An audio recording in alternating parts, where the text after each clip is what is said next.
Welcome to the Chris and Sam podcast. Pull up a bar stool and join us for a random conversation, guaranteed to make you think or your money back.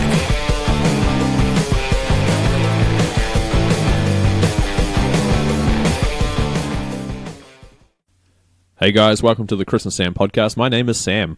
And I'm Chris. How you doing, Sam? We're good. Oh, well, I'm good. I don't know who we are. I'm good. I'm talking about everyone. But you and your beard. yeah, the that's companion right. The beard. companion beard. I know, I got hassled about that yesterday, actually. Oh, really? What happened yesterday? My ex does not like it at all. She's like, All right. how long are you going to keep that disgusting beard? And I'm like, oh, I don't know. I'm just going to leave it. I said, I'm not going to grow my hair long again, though. I'll keep cutting that. And she goes, I just can't stand it. And she freaks out if I touch it. And then I turn... Just so you know at home, he's touching it right now, and it is creepy as hell. Well, then I said to her, I said, you know what my sister calls it? And she goes, what? I said, she calls it my face pubes. And she goes, it's exactly what it looks like. I was like, yeah, calm down. So anyway, the gist of the story is keep growing it as long as possible to annoy the ex. But every other people like it, so that's good. Really? Do they? Really? They do. Honestly, some people like freak out if I do shave it off. Right. Oh, yeah, you look totally different without it. I do. I look like a little kid. Yeah. Yeah, it's funny, because that's right, because you shaved for Seeds of Passion, the film about the that's never seen the light of day grower, which is all about Sam and his life, really. But sort of.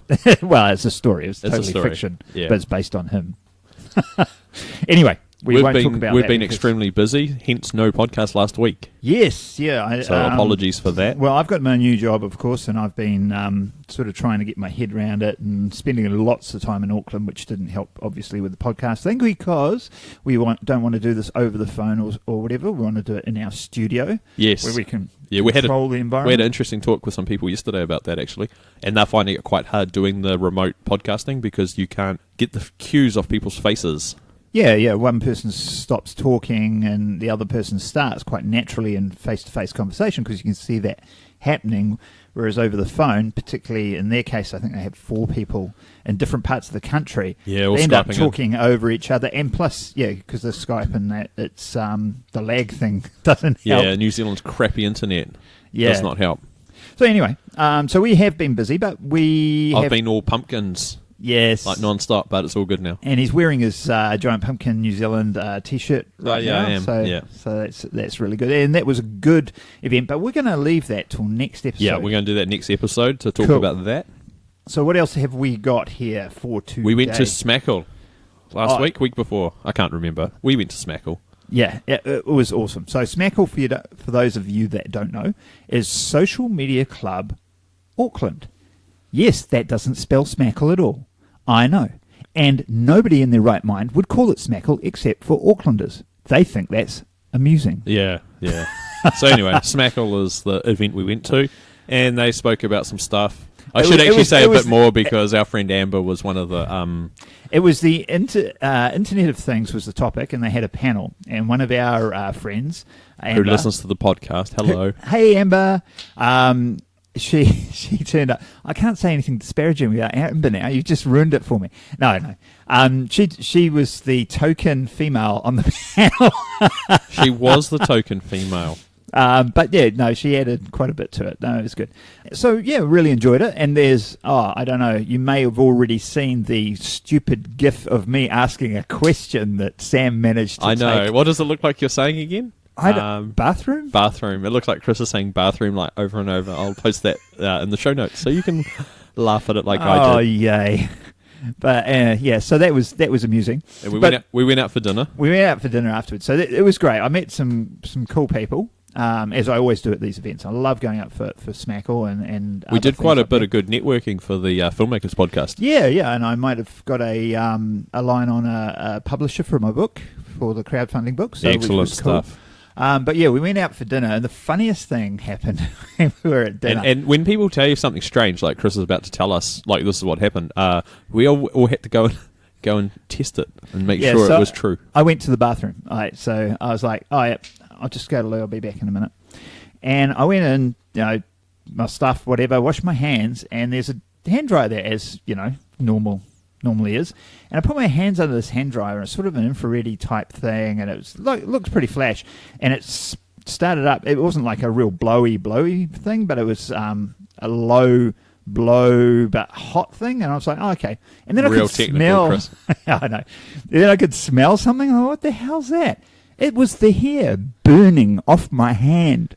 I pulled my hands out. I'm like, wow, that's hot. And the hair on my hand, I am quite hairy, on my arms and hands, they're all shriveled up. Like, like when you've just put a lighter against it, that sort of stuff. Yeah, Yeah. it was pretty bad. And I was like, oh my God, that's amazing. So I go back to the table. I'm like, dude, look at what their hand dryer does to my hand. And like all this frost of hair with this big scalded bit in the middle. And everybody's like, did you tell them? I'm like, no, why ruin the fun? That's awesome. There might be a camera there or something, like candid camera. So yeah, so everybody went out and tested it. Yeah, it was a bit crazy. It was all hot on one end. It was a bit extreme, actually. Yeah, it was So I don't the recommend- nuclear hand dryer. I don't even know. What was the name of the place we went to? No idea. It Exactly. was in North Wharf. Yeah, it had In the the, weirdest name. Yeah. But and, it was a pub thing there, so it was okay. Yeah, it was good. It was a good alright. meal. Real expensive.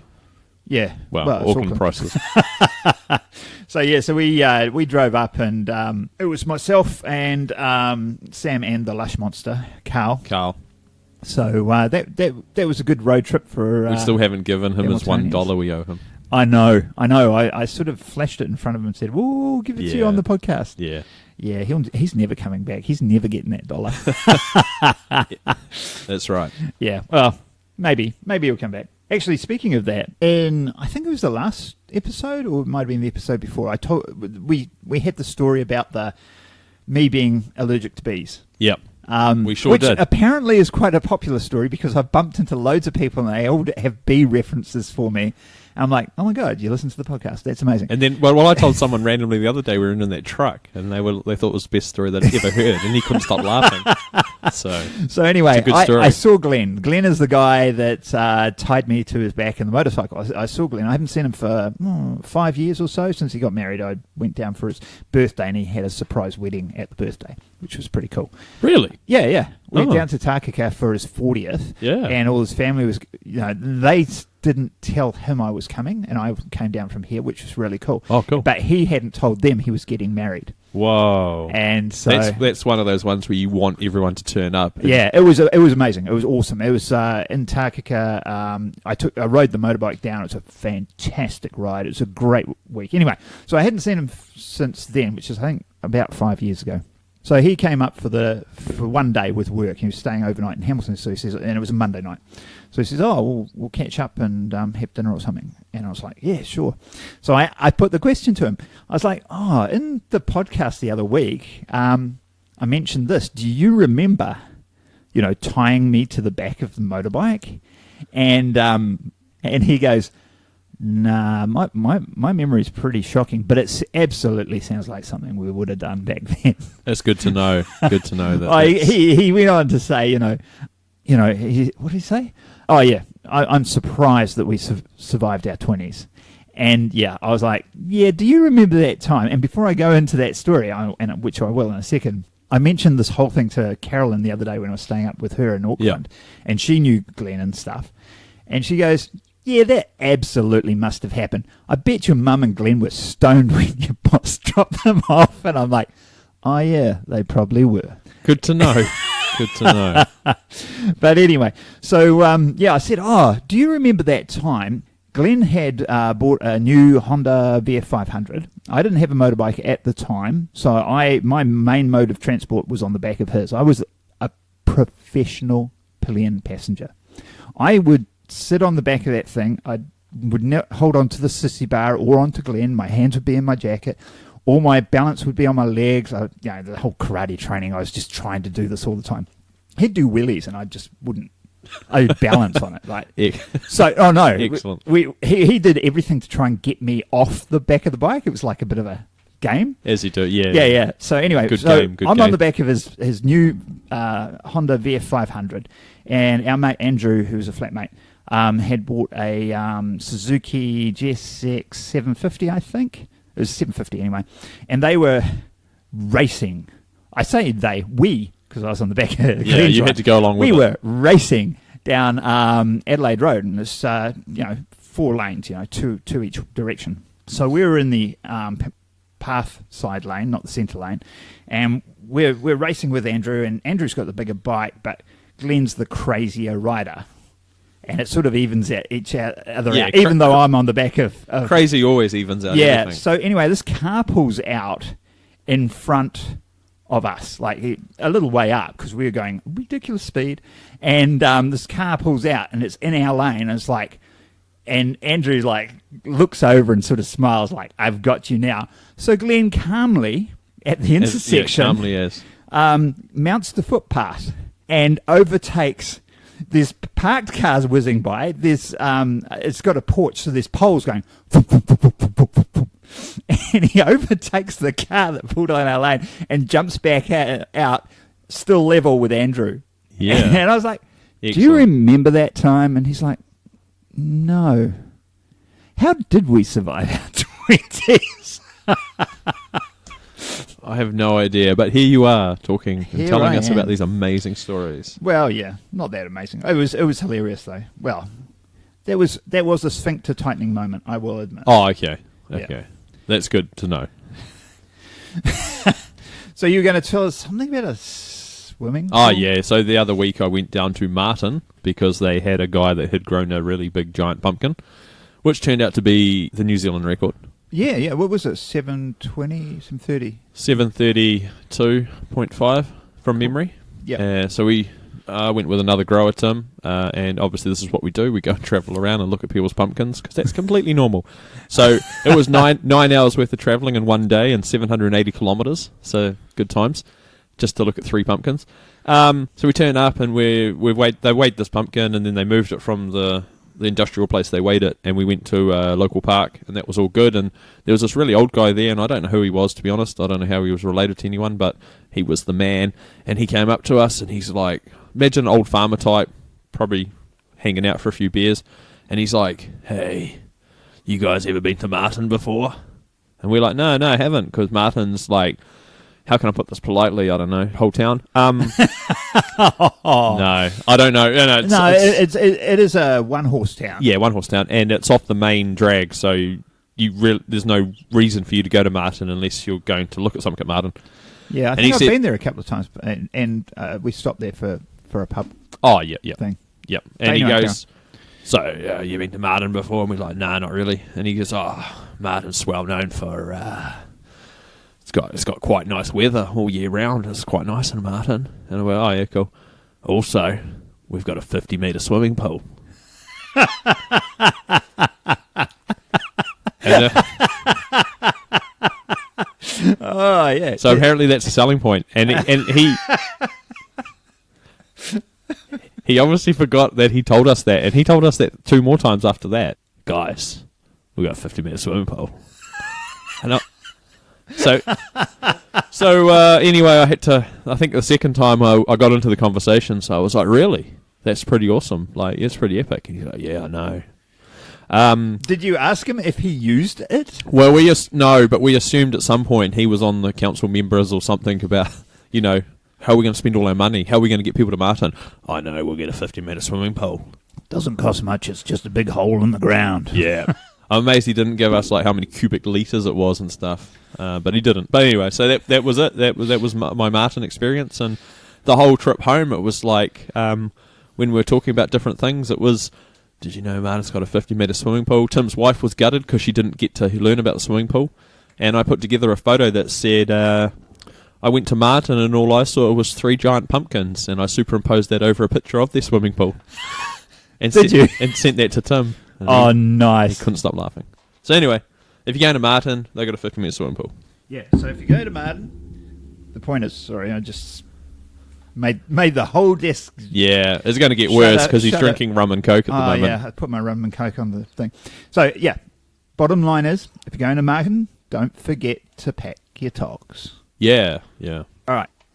I might have to tell a story, actually. Okay, well, I mean, okay. You're giggling away there, so it must be good. Yeah, it's the rum and coke. So when I was talking to Glenn, I forget exactly what brought this topic up. Probably me and my lack of success with the ladies. My lack of radar for when people are interested was the topic of discussion. So I was telling about this time we had a Christmas party, and I worked for Te Rapa Tavern back then, and I had this friend of mine who was a female friend or a dude? female friend. Yeah, okay. And I really liked this girl. Yeah, Like, friend. way too much, considering the difference in age. She was So she's older than you. no, she was Younger. a lot younger. Okay. But anyway, so she Creepy Chris is out at the moment. Yeah. So she was was she from Belgium? And she was an exchange student when I first met her. Of course she is. Yeah. Okay, carry on. 18-year-old then, and then she'd just come back for she'd gone back to Belgium or whatever, and she'd come back. So I don't know how old she was, 20, 22, something like that. Okay. So anyway, so that was cool. And I invited her to our Christmas party. And because we worked at a pub, our Christmas party was like a Tuesday night, something like that, Wednesday night, sometime midweek, Yep, makes sense. And not that close to Christmas because that's busy. Yeah. So that was cool. We had this Christmas party. All the booze was paid for, of course. We got really, really pissed. I had a couple of little presents that I was carrying home, like the things that you get, 2, 3 o'clock in the morning, staggering home from this party. Yep. Didn't get anywhere with the girl. Yeah, okay. So just the normal night for Chris. A normal night for Chris. And then this car pulled up. I was going across the Bridge Street Bridge. Yep. Because I was living in Ham East at that time. And this car pulled up, and this girl sort of wound down her window and says, "Oh, do you want a lift?" She was in the passenger side. And I looked down, and there's these two pretty good-looking girls in there. And I said, "Nah, I don't live that far away. It won't take me long to get home." Yeah. And she goes, "No, we'll give you a lift. We'll take you home if you like." I'm like, "Nah, it's not that far. I can go." She goes, "Maybe you're not hearing me. Would you like to come with me and my friend, and we'll take you home? How would that sound?" I'm like, "Yeah, but I'm still pretty good. I mean, I'm not tired or anything. I can walk there and no problem." And after about 2 more minutes of this conversation, They're obviously going to get annoyed. she gave me the funniest, I don't know whether it was distressed or just disappointed look or whatever, and they squealed off. I'm like, and then I was walking along and went, "Oh, I get it." Too late. Too late. And I had told one of my mates, Marty, about this, and he loved the story. And he goes, "That's a proverb. Never kick the tires on a tricycle." Okay. Never kick the tires on a tricycle. You heard it here at the Chris and Sam podcast. Yeah. You can And use I had to say that because I told Glenn that story. I told him that line. He goes, "You had better use that in your podcast because I'm stealing it. Never kick the tires on your tricycle. I'm stealing that. I'm using that too." So Okay, yeah. so if I hear that out in public, I know where it originated from. Well, I think we should do the T-shirt. Yes. Never kick the tires on a tricycle. All right. Okay. Enough rum and coke for Chris. Carry on. Yeah. I don't know if this rum and coke thing is a good idea. I'm on my second glass. It's not like I'm drinking a lot. I don't know. It's hard to tell. Scammers. Yes, my sister and brother-in-law, I've just got to find the message because I have to read it, been having lots of fun with scammers. And hold on, I'm going to have to search. Wait one. Oh, it does it? Okay. So I do have to do this in the accent because when you read it, that's how I read it. And my sister says to me, "You got to do it in the accent." Okay, anyway. So they've been getting the old Indian, the old Windows problems with Windows. Have you had that? I've heard of it. Yeah. So the Indian scammer rings up and he's talking to my sister about the spiel. And now my sister can be quite sarcastic and funny with things, so as you can imagine. And he's asking about the computer. What brand is it? And she said, she doesn't have a computer. And he said, "Oh, it must be your laptop having problems transferring Windows," because that makes sense. And she said, "I don't have a laptop." And he said, he says, "Is this blah blah," says their last name. And she said, "No." He said, "You don't have a laptop?" And she goes, "No, I don't." And then this is what her message says, in his full-on Indian accent that I have repeated 1,000,000 times out loud since. And this is how you have to say it. "You are telling me a clean lie." So she says back to him, "A clean lie? What's a dirty lie then?" And then apparently he actually starts laughing and then got all serious and goes, I don't think you're taking my phone call very serious at all. Goodbye. And then he hangs up. So this laugh that he gave after she said, don't know what a dirty lie is then, was it a lascivious laugh, do you think? I don't know. Could be. So anyway, they've been having... Dodgy buggers. Yeah, so they had someone else ring up and brother-in-law said, you're a scammer. And then she turns around and says, yes, I am. Give me a proper job so I don't have to do this. No. Yeah, she could probably do some sales work. She probably could. I mean, they could... I don't know. Bloody dirty scammers. Yeah. I think my mum and dad's had it once when I was there and I answered the telephone and I just started going on about it real full on. So I was just, oh my God, what's wrong with my computer? What do I need to do? Help me. And after a while, they just hung up on me. They didn't want to talk to me anymore. So I obviously was not their target market. You'll have to pay us some money. I don't have a job. I don't fix my computer so I can play Angry Birds. Yeah. That's right. That's what you got to say. Or sometimes you just, I've done it once before, you just repeat everything they say back to you then. Yeah? You have a problem with Windows. Oh, you have a problem with Windows. Yes, I need to look at your computer. Yes, you need to look at your computer. After all, it drives them a bit crazy. But I haven't had it too much, so it's been pretty good. Actually, talking about that, we don't have a I'll tell you, we don't have a landline phone at the moment. Yeah, you mentioned something. Still haven't found that yet. Like, you have a landline, but the phone's disappeared. We have a landline and a cordless phone, and that's all we have. And the handset has disappeared. And I was like, where's the... You can't press the button on the base and the handset beeps? No. And I said to the flatmate, where's the handset? Oh, I don't know. So she sort of had a look around, but wasn't too worried, and it's still not there. So it's either a combination of she doesn't want the random solicitors from Auckland that rung one time just before the phone went missing to ring back, or she doesn't want me to use the phone. I'm not too sure what's going on. Have you looked in the swimming pool? No, but when you ring the phone, the line rings, but you can't hear the handset ringing, so I don't know what's going on. But so the upshot of this, I think we can share the amazing news that Sam is moving into the studio abode. I'm moving into this little shack of a room that Chris has that has a green wall in it. To be fair, it's not a little room.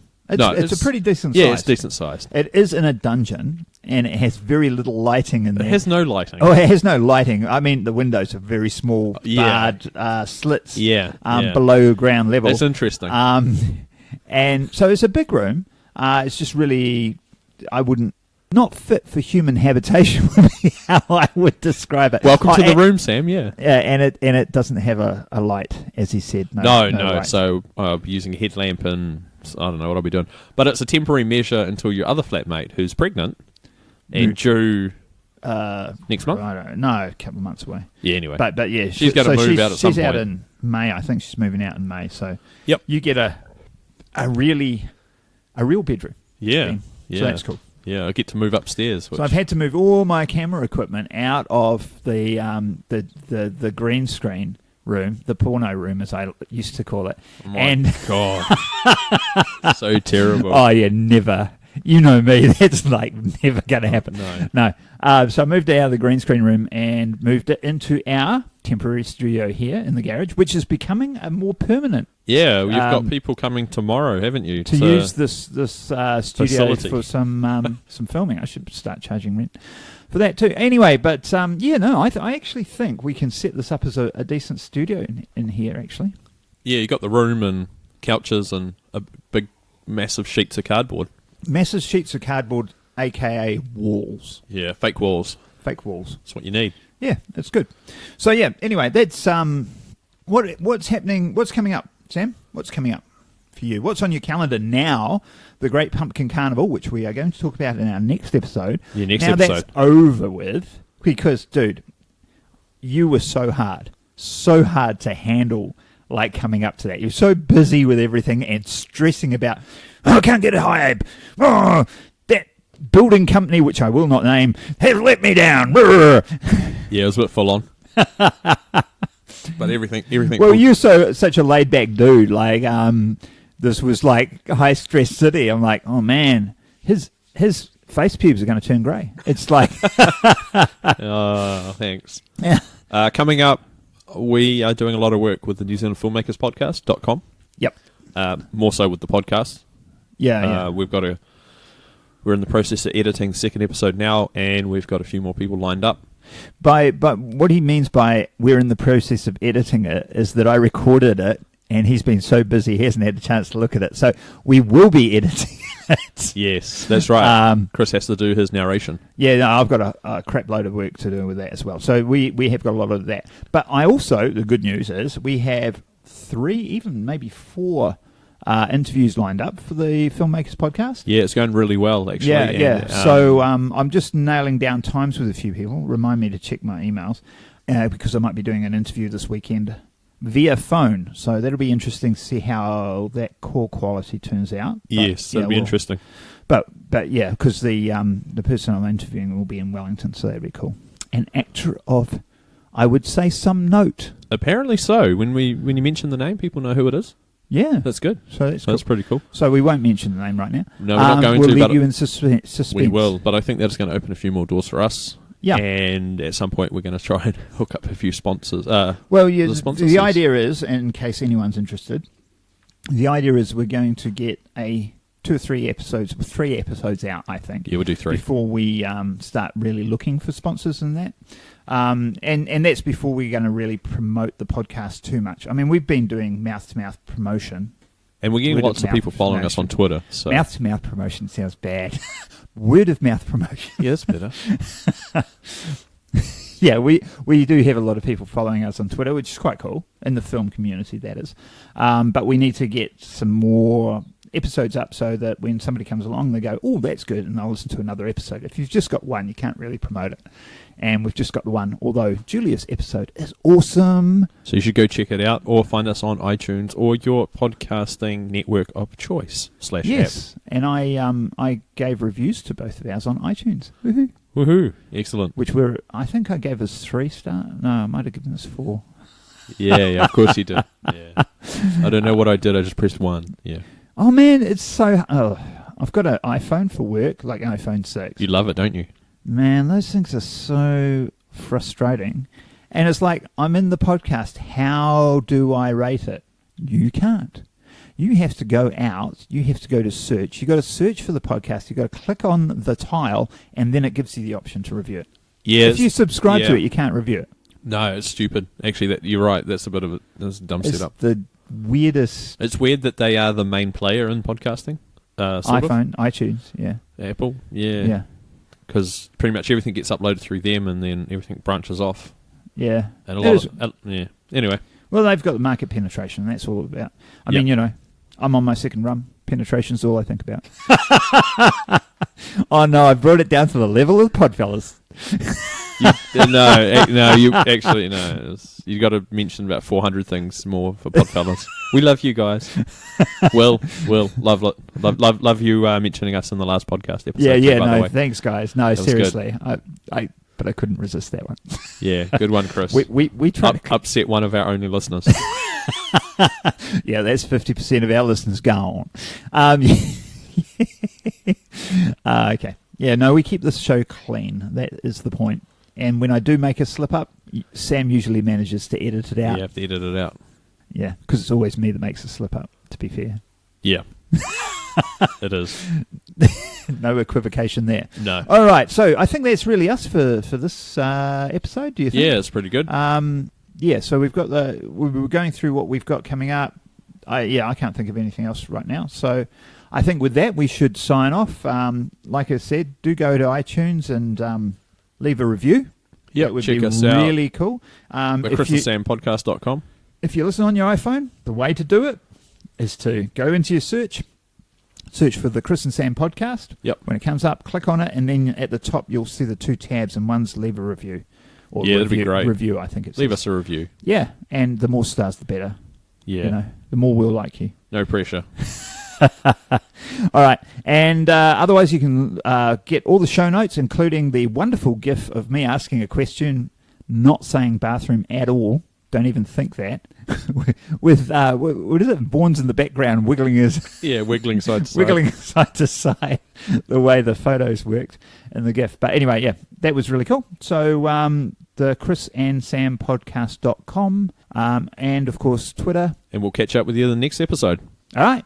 See you See ya. later. Bye. Hope you enjoyed the show.